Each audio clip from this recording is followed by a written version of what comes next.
Welcome to Surgeon Syndicate. If you're paying attention, you know that you only make money when you work. It might be great money, but it's dependent on you. The information on this podcast will help you solve that. We interview experts and provide analysis into financial freedom through commercial real estate. Why? To help physicians like you thrive. Let's dive in.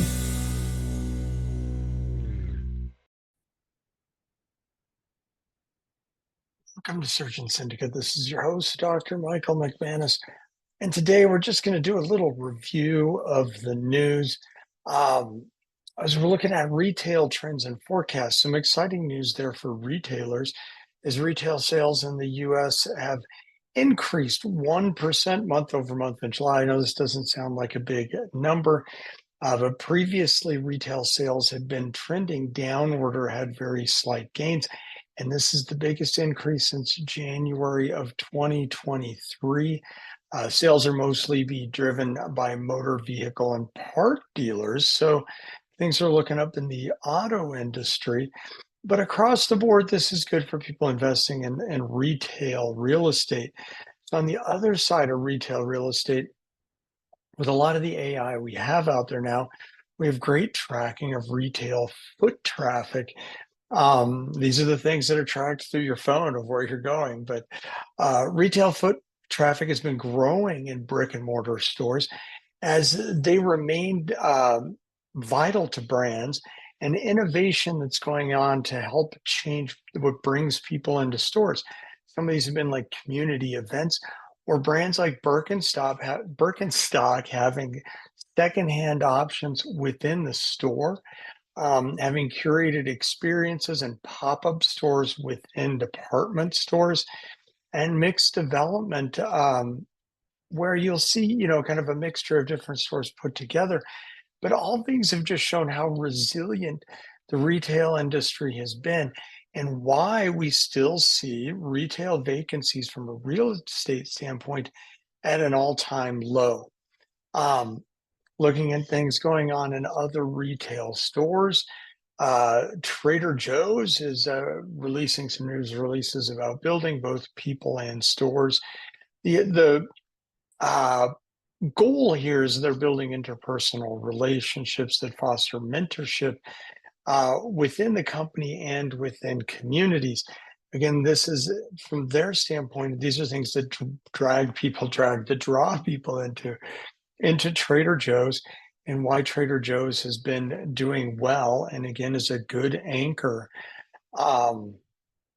Ace Hardware is investing $1 billion in revamping in new retail spaces. I always wonder about some of this because I've been somebody who for a long time drove across town to go to Lowe's and Home Depot because it was cheaper, because they had a bigger selection. But anymore, it doesn't seem like it's that much better. Maybe because I'm not doing my own construction projects. There's less things I need, but I've started looking for an Ace closer to home and saving my time as my time's become more important. So an interesting thing that, I thought 10 years ago that the smaller hardware stores may be going away, but it looks like Ace is hanging in there and doing well. So looking at economic news, and this is kind of what drove this today is I had some conversations today with some of my money managers and some discussions about the economy that, it's interesting when you talk to people who this is really what they do all the time and they have amazing insights. And this is something I just feel so fortunate because really over the past year and a half since I've started working with a new group with 𝐥𝐸, it's just opened up doors to some of the most amazing people. And instead of where I used to talk to my financial planners, I was just blown away that they were just reading out of a rule book, and I was pretty disappointed with the help I got. But now I enjoy these conversations because I feel kind of dumb, but some great conversations about helping me understand what's going on. But so what are we seeing right now? Jobless claims have fallen again to a 1 month low. These are the things when we see jobless claims go down, that say the economy is doing well.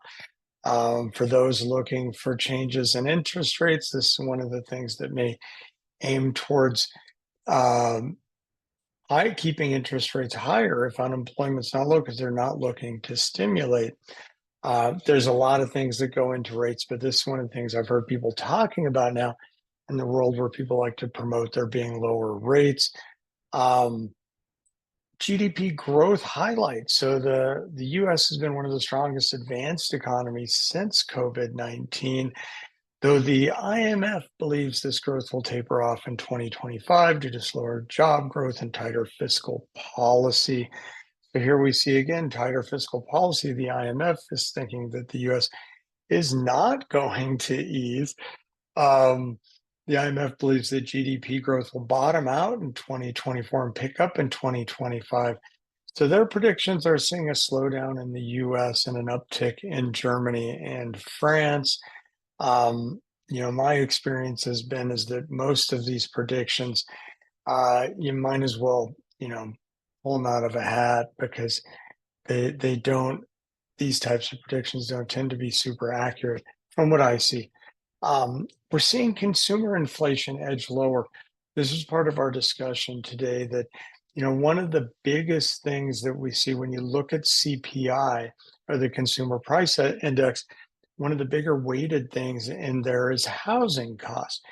And what we're seeing right now with housing costs, although buying home prices have stayed high, but inventory has started to pick up, which can be one of those things that then we start to see a drop in home prices. But we're also seeing decreased rents, higher vacancy rates in multifamily apartments.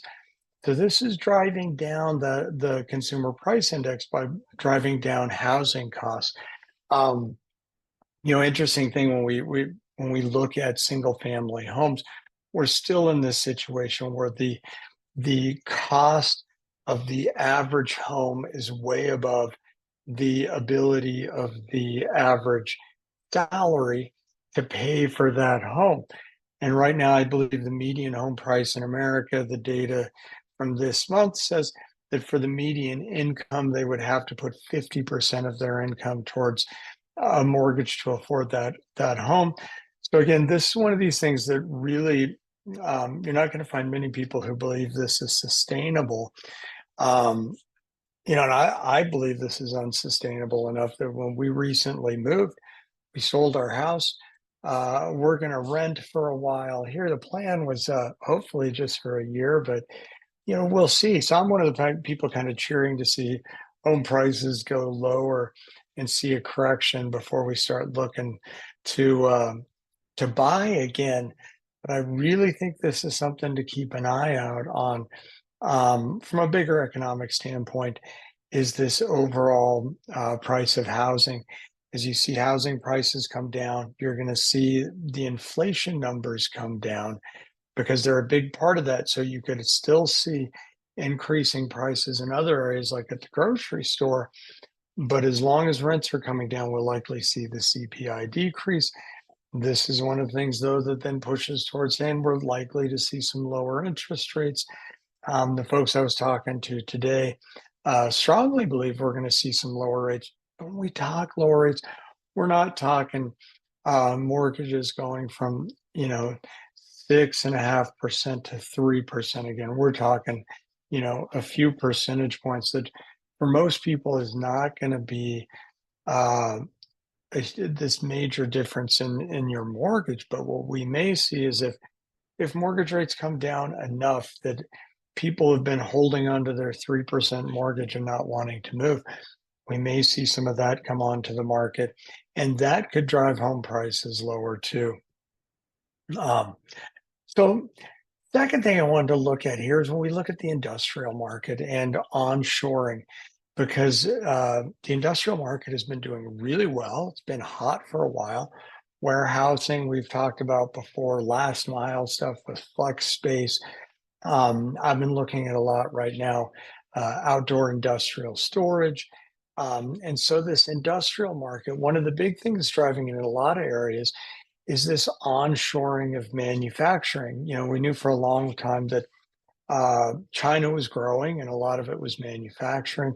When the pandemic threw supply chains, all cattywampus, that there's been a lot of effort and a lot of discussion of bringing these home.